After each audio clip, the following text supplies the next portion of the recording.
मित्रांनो, होत्याचं नव्हतं झालेलं आहे. जे सत्य आजवर लपून होतं ते समोर आलेलं आहे.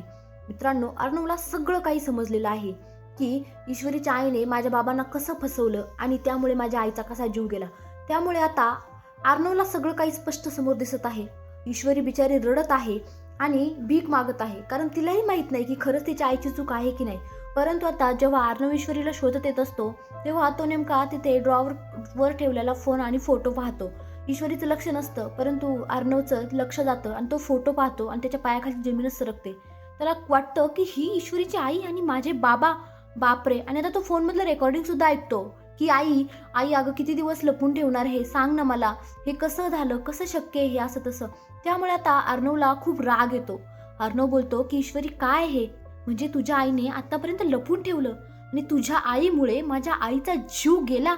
आता अर्णव ईश्वरीचा एकही शब्द ऐकून घेणार नाही आणि सरळ ईश्वरीला घराबाहेर काढणार आहे. मित्रांनो, आता चूक धड अर्णवचीही नाही आणि ईश्वरीचीही नाही, कारण त्या दोघांनाही माहीत नाही की त्यांच्या आईची किंवा त्यांच्या बाबाची काही चुकी आहे की नाही, कारण हे सगळं कारस्थान तर वल्लरीचं आहे. परंतु मित्रांनो, ठीक आहे, ईश्वरीला आज थोडा त्रास होईल, परंतु या मागचं सत्य ईश्वरी नक्की शोधून काढेल आणि या वल्लरीला खडी फोडायला नक्की पाठवेल. तुम्हाला काय वाटतं? मला तर वाटतं खरंच हे सत्य नक्की लवकर बाहेर यावं आणि अर्णव ईश्वरी पुन्हा एकत्र यावे, कारण त्यांच्यामध्ये खूप मोठा दरारी आलेली आहे, दरार पडलेला आहे. काय वाटतं? कमेंटमध्ये नक्की सांगा. धन्यवाद.